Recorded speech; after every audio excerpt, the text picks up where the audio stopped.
Ako naman po tayo dito. Ito na po, kay Risa Ontiveros. Maganda naman to. Your Honor, yung ano lang po, yung acknowledgement, acknowledgement receipt, Your Honor, na ngayon po ay sinasubmit na po sa COA, Your Honor, as isa po yun sa mga requirements po, Your Honor, na isubmit po sa COA, Your Honor. Ulitin ko po, wala na po sa safe box. Wala na.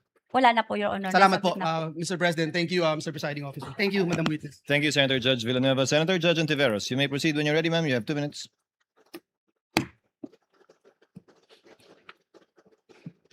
Salamat po, Mr. Presiding Officer. Ms. Gina, alam niyo po ba kung lahat ng mga detalye dun sa acknowledgement receipts ay totoo?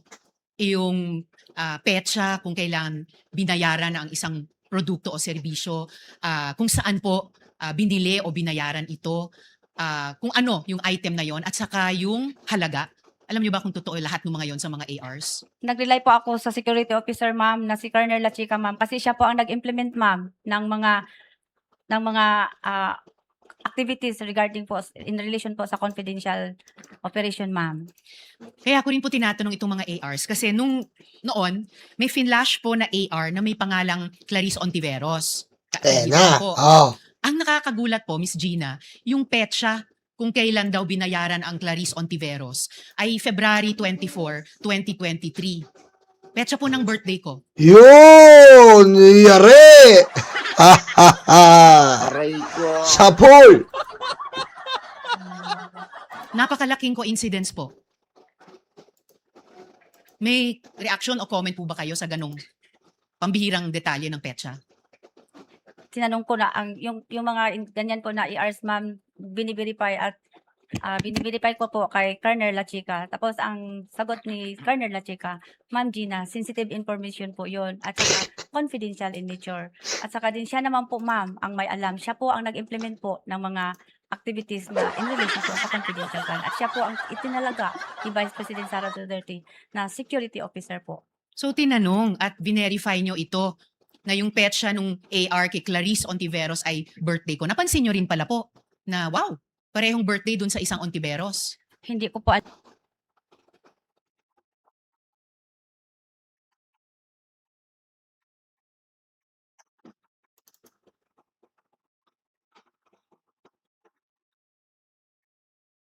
Nangyari.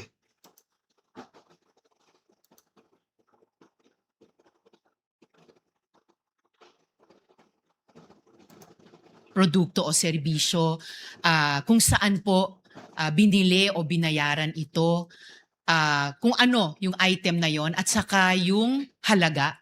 Alam niyo ba kung totoo lahat ng mga yon sa mga ARs? nag-rely po ako sa security officer, ma'am, na si Colonel Lachica, ma'am, kasi siya po ang nag-implement, Parang yun ang script talaga. La chica, la chica. Script eh.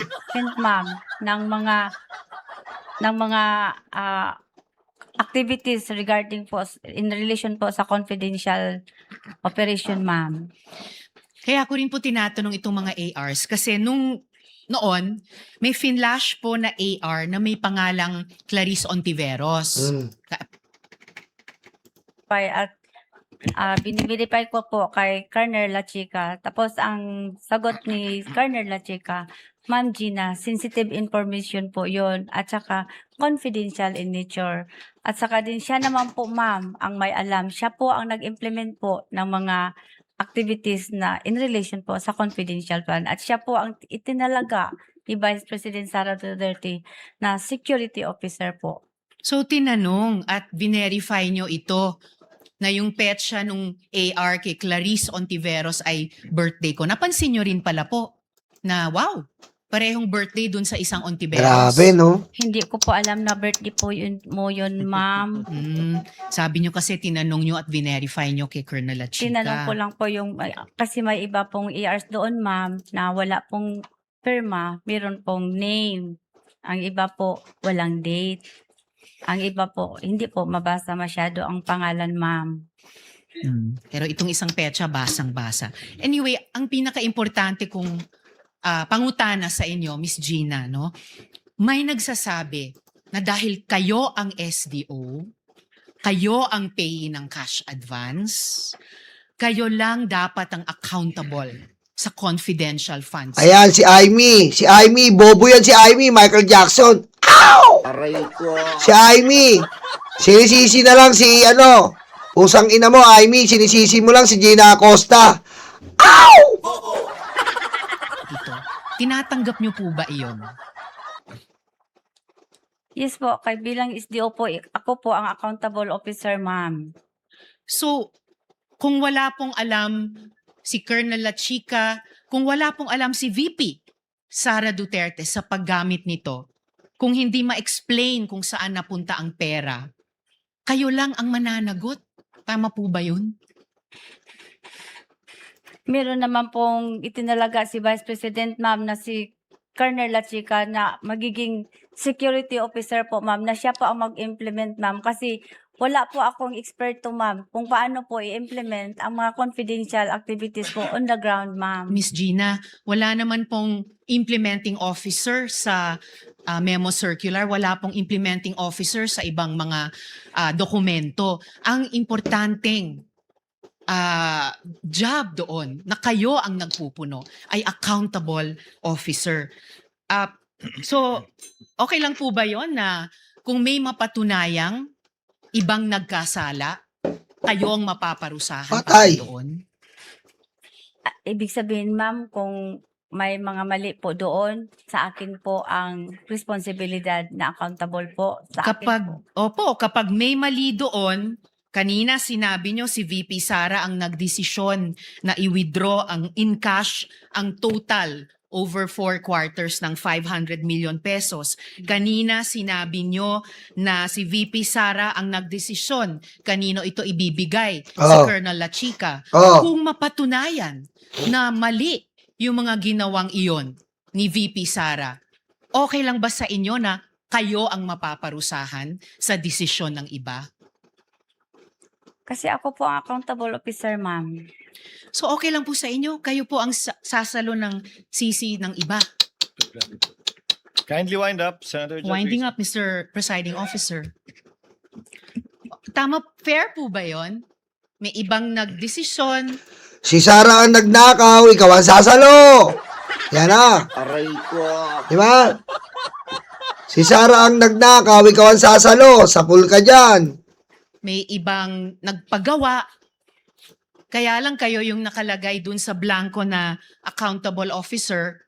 Kahit hindi kayo ang nagdesisyon sa pag-encash, hindi kayo ang nagdesisyon sa ibibigay kay Colonel La Chica. Fair ba yon? Kayo po ang mapaparusahan. Alam ko po, ma'am, na alam po ni Ma'am Vice President Sara Duterte ang ginagawa niya. I hope po alam niya ang ginagawa niya. And I hope po maging fair ang kinalabasan nitong lahat ng proseso sa inyo. Salamat kaayo, Miss Gina. Salamat, Maraming ma'am. salamat po, Mr. Presiding Officer. Thank you, Senator Judge Ontiveros. Senator Judge Lacson, you may proceed, sir. You have 2 minutes when you're ready. Thank you, Mr. Presiding Officer. Good afternoon, Ms. Gina. Good afternoon po, Yeah. sir, Your Honor. Question number 1, between you and as the SDO, no, and Colonel La Chica as the security officer, sa ilalim ng batas ng Republika, sino may fiduciary responsibility? Sir, pwede po, Your Honor, pwede po matanong ano po yung Yun yung may responsibilidad pag inintras ka ng pera, ikaw may responsibilidad. ako, So between you and Colonel La Chica, sino yung may responsibilidad sa pag-entras ng pera? ako Public po, funds, ikaw. Ako Thank you. po, Your Honor. Yeah. So each of the 4 times that nag-withdraw ka ng 125 million pesos, diretso mo bang nire-release ka agad kay Colonel La Chica? Hindi mo na dinadaan ito sa inyong vault? May vault ka sa office, di ba? Opo, Your Honor. Yung buong 125 million, hindi na ito dumadaan sa vault mo sa office? Are you referring po kung ano pong Hindi. Kapag kasi yung vault, kaya kakailangan may vault bilang SDO, paglalagyan mo yun ng cash para safe, para secure. Oo. Paglalagyan mo rin yun ng mga classified documents para Yes. safe, para secure. Opo. So, pag gagaling mo sa bangko, dinadaan mo muna sa vault o diretso binibigay mo na kay Colonel La Chica?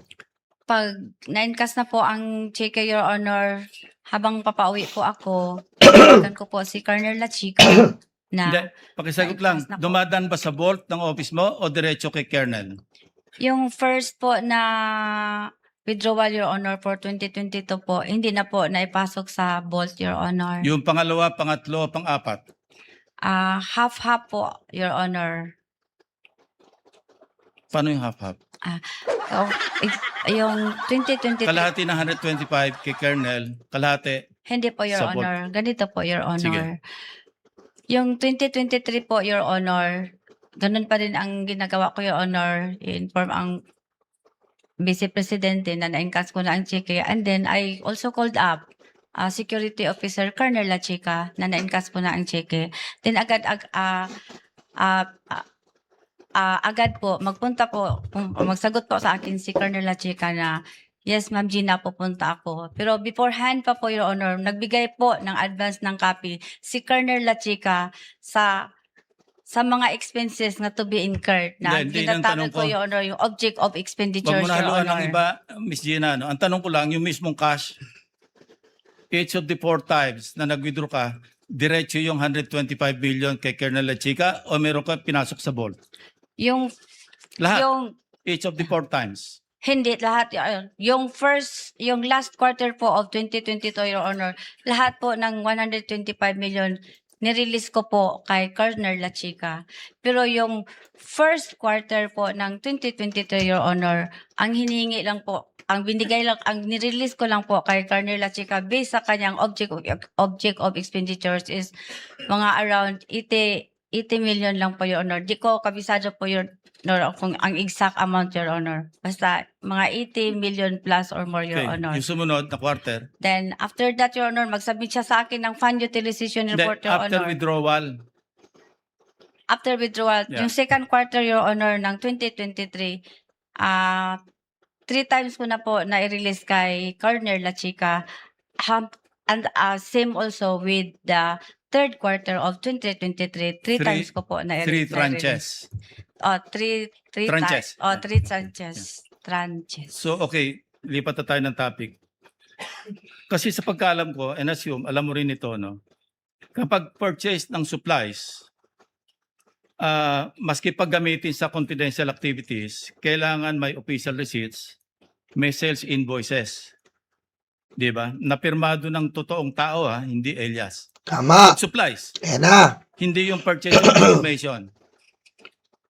Nag-purchase ka ng table, sabi nga ni Senator Erwin, nag-purchase ka ng silya, nag-purchase ng medicines, ito hindi po pwede yung classified, maski classified ang paggagamitan, kailangan pa rin merong sales invoice, merong receipts, official receipt, na pirmado ng totoong tao.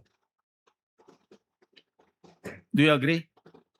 Sa nabasa ko po sa GC, Your Honor, hindi naman po nakalagay Yeah, doon I'm telling na you, that is supposed to be the practice. Kita mo, tinuruan pa ni Lacson kung paano yung tama.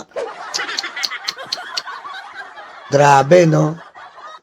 Dito na tayo. Ito, maganda po ito. Ito.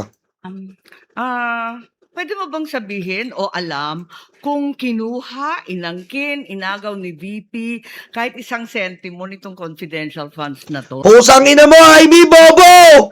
Aray ko! King ina mo! Aray ko!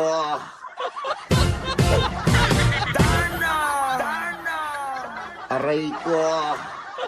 Tanga! The fact na bobo si Acosta, sablay na rin si Sara dahil department niya yan. Bobo! Pusang ina mo! Aray ko! hindi ko nakita, ma'am. Ay, ganun pala eh. Pero ang alam ko, Bukasan mo yung petroleum jelly mo sa pisngi! na sinabi mo, yung liquidation and supporting documents, ito ang responsibilidad ninyo na iprepara yung mga dokumento para sa COA at sa mga opisyal. Tama po ba? Yung mga documents, di ba yun ang trabaho mo bilang SDO? Kasali po yun, ma'am. Nung naghahanda ka nitong mga papeles na to, katabi mo ba si VP?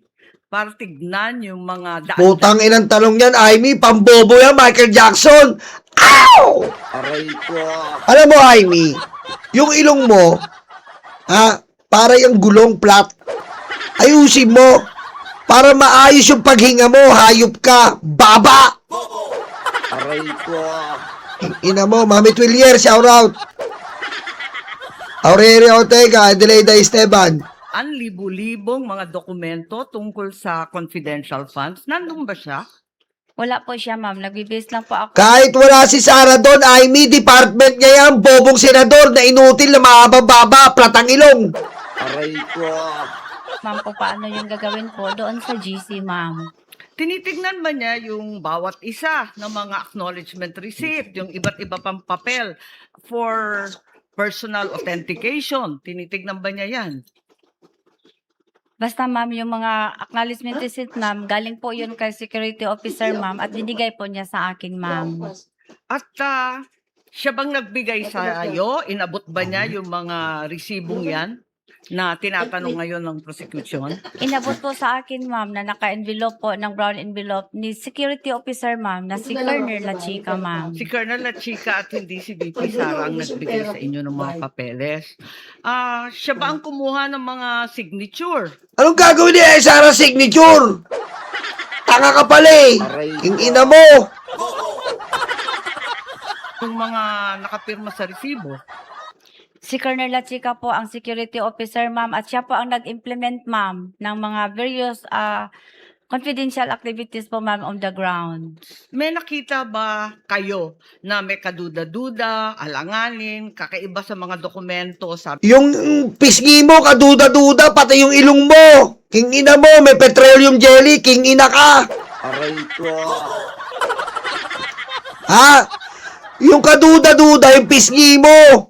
Puro petroleum jelly, tas yung ilong mo, king ina mo, flat. Ha? Inaabol mo si Michael Jackson. Aray ko. King ina ka. Puta, pambobong tanong. ninyo, wala namang suspicious, irregular, or questionable, di ba? Kanina. Tama po ba yun? Doon sa mga dokumento, wala ka naman nakita na findings na may suspicious, irregular, o questionable, di ba?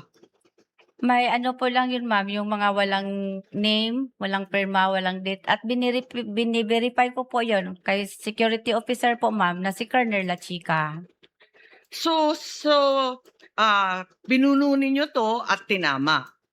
Yung ba? At masasabi ba ninyo na alam ni VP Sara na may depekto? Alam ba niya na may kakulangan, may pagkamali sa mga supporting documents o hindi? Wala akong alam, ma'am. Di irresponsible si Sara Amy, parang petroleum jelly mo sa mukha, irresponsible. Diba? Yun. Kung maraming variance, kung maraming anomaly sa departamento mo, irresponsibleng leader ka na VP.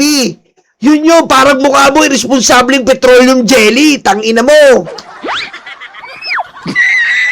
Mo bang maging safe sa tamang tao? Ito ang dapat mong gawin.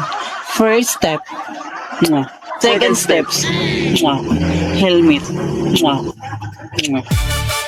Sabi nanay ko, hotdog, ang binili mo potlong, tapos nagreklamo nanay ko, nagalit ka? Last question na lang po, kumusta yung asawa ninyo na binisita ninyo? Alam ko, undergoing treatment sa Davao. Hindi po maganda, ma'am. Oh, nako, tinatakot mga kababayan. Ayan po mga kababayan ha. Kinakamusta po yung asawa. Nako, tinatakot po. Ayan po yun. Yung iba po hindi nagagets, sinatakot yan. Parang sinasabi, maluba yung asawa mo. Baka madali ka niyan kapag dilaglag mo si Sara. Amy, alam namin galawan mo, nakapatay ka na di ba dati? Sabi nila? Di umano? Nako ha. Aray ko. Amy, mga kababayan, tinatakot po si Gina Acosta na ino-hostage po ang kanyang asawa para hindi niya ilaglag si Sara. Pusang ina mo, Amy!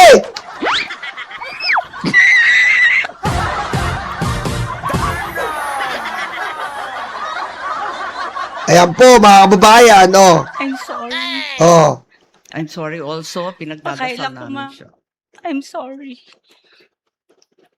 Okay, tamo, ba't isipin nyo po tinatanong siya, kamusta yung asawa mo? I'm sorry. Ibig sabihin, hindi niya dapat laglag si Sarah. Bina-blackmail. Ayop ka, Amy, demonyo ka. Aray ko. Apaka-demonyo mo. Aray ko. Diba? Bina-blackmail po mga kababayan. Na si Gina Acosta, umayos ka. Ang asawa mo, hawak namin. Ang asawa mo, pwede naming nasa ospital. Kapag nilaglag mo si Sarah, tapos ka na. Aray ko. Aray ko.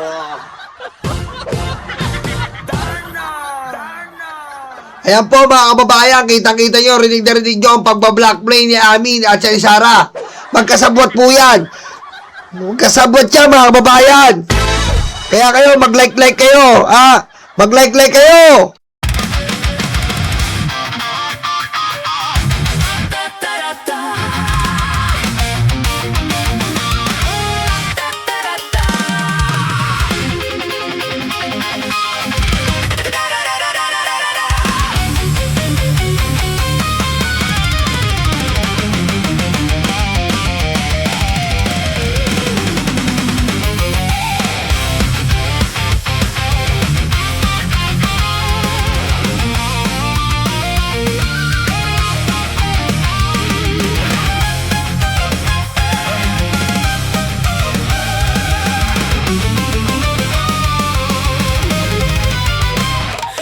Madilim daw ang